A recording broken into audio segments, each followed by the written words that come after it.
मित्रों नमस्कार।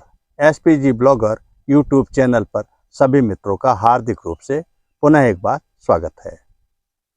आज के वीडियो के इस भाग में आज हम यहाँ एक ऐसी शहादत की कहानी का जिक्र करने वाले हैं जिसके विषय में शायद बहुत ही कम लोग जानते हैं। यह कहानी है मध्य प्रदेश के गोंडवाना राज्य के गढ़ा मंडला के मरावी गोंड राजा शंकर शाह रघुनाथ शाह, कहने का मतलब है शंकर शाह की पत्नी महारानी महान योद्धा वीरांगना रानी फूल कुंवर के अमर बलिदान की कहानी, जिन्होंने अद्भुत साहस का परिचय देते हुए 65 वर्ष की उम्र में भी अंग्रेजों के खिलाफ भयंकर जंग की। उन्होंने 1857 की जंग में अपना अमूल्य बलिदान दिया।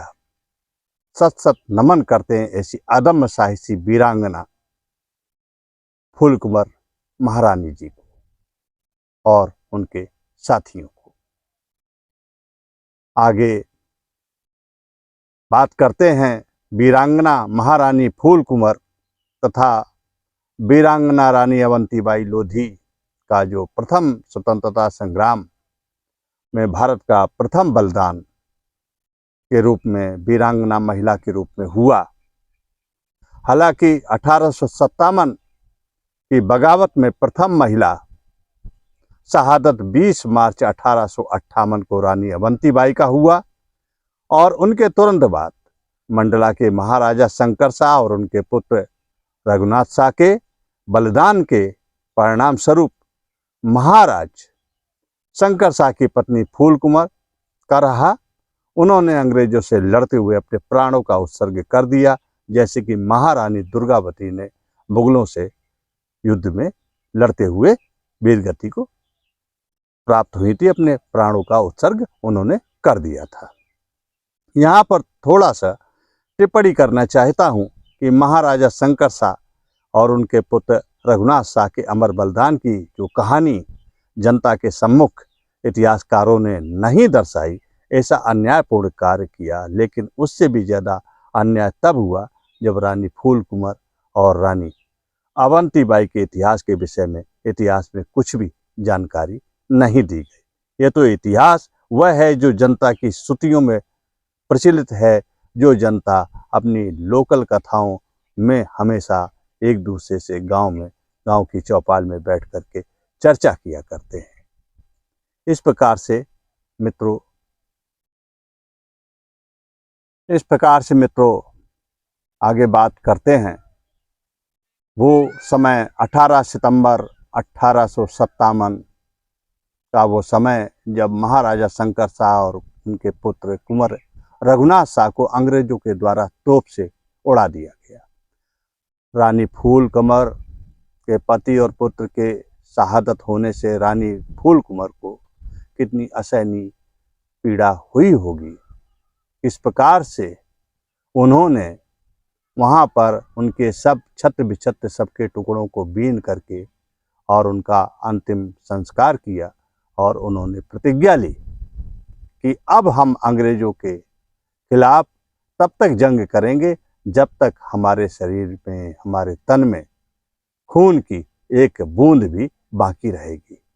और इतनी प्रण करने के बाद रानी फूल कुंवर अपने सहयोगी साथियों के साथ अंग्रेजों के विरुद्ध युद्ध में कूद पड़ी। इस घटना से विद्रोह की आग पूरे गोंडवाना क्षेत्र में मंडला, दमोह, नरसिंहपुर, सिवनी, रामगढ़ तक फैल गई।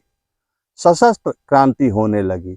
जबलपुर में जो फौज की 52वीं रेजिमेंट जो बटालियन थी उसमें भी भयंकर विद्रोह हो गया और वो भी पाटन की तरफ मुड़ गई। इस प्रकार से इन विद्रोही सिपाहियों के नेतृत्व की कमान सीधे महारानी फूल कुंवर ने संभाल ली और उनके सहयोग करने के लिए उनके पुत्र रघुनाथ शाह की पत्नी मनकुंवारी भी थी। अंग्रेजों की तमाम टुकड़ियों से टक्कर ली। कहा जाता है कि लगभग अंग्रेजों की 20-25 टुकड़ियां आई और उनसे उन्होंने बराबर टक्कर ली। जबलपुर, मंडला, नरसिंहपुर, दमोह, सिवनी सभी जगह के जितने भी जमींदार तालुकेदार की सेनाएं थी, सब उनके नेतृत्व में लड़ रही थी। महारानी फूल कुंवर उन दिनों जबलपुर में नेतृत्व कर रही थी। वहाँ से वो खमरिया, सोनपुर, बरेला, बीसा मंडी से लड़ती हुई वो मंडला किले पर पहुंच करके और युद्ध का संचालन उन्होंने वहाँ से प्रारंभ कर दिया। उनके साथ सेनापति खुमान सिंह दीवान, फतेह सिंह मरावी आदि भी बहुत जोर से संघर्ष कर रहे थे। परिणाम ये हुआ कि 20 अक्टूबर का जो वो समय था 1857 का, उसमें अंग्रेजों की बहुत बड़ी हार हुई, बहुत बड़ी शिकस्त मिली, एकदम से ऐसी पराजय कि उनकी कमर टूट गई। उसके बाद अंग्रेजों ने फिर बहुत बड़ी तैयारी की और बहुत बड़ी तैयारी के साथ में बहुत बड़ी फौज लेकर के उन्होंने मंडला के लिए कूच किया और मंडला को चारों तरफ से घेर करके उसमें आक्रमण किया। वहाँ का एक स्थान पड़ता है फूल सागर, जहाँ पर फूल कुंवर महारानी जी की सेना में और अंग्रेजों की सेना में भयंकर युद्ध हुआ। ये समय था 20 मार्च 1858 का। फिर भी महारानी ने इतनी बड़ी सेना देख करके वो घबराई नहीं और उन्होंने संघर्ष को बराबर जारी रखा। लेकिन जब उन्हें लगने लगा कि अब हम अंग्रेजों की पकड़ में आ जाएंगे, तो उन्होंने अपनी ही तलवार से अपने सीने में मार करके अमर बलिदान की कथा उन्होंने रच दी। इस बगावत में महाराजा शंकर शाह, रघुनाथ शाह, महारानी फूल कुंवर, रानी अवंती बाई, मनकुंवारी और बहुत से अमर शहीद क्रांति के सिपाही इन्होंने अपना गौरवपूर्ण बलिदान दिया। लेकिन दुर्भाग्य इस बात का है कि ऐसे परमवीरों को उनका उचित सम्मान नहीं मिल पाया। उनको ना तो स्थान इतिहास में मिला और ना ही उनको मौके पर जहाँ पर उन्होंने ये शहादत दी वहाँ पर मिला। मित्रों, अगर वीडियो अच्छा लगा हो तो लाइक शेयर ज़रूर करें, और जो मित्र चैनल पर नए जुड़े हैं या नए आए हैं उनसे अपील है, उनसे गुजारिश करते हैं कि वो भी सब्सक्राइब अवश्य करें। फिर मिलते हैं आगे इसी प्रकार की किसी ऐतिहासिक अच्छी सी रोमांचकारी घटना के वर्णन के साथ। तब तक के लिए मित्रों धन्यवाद, नमस्कार।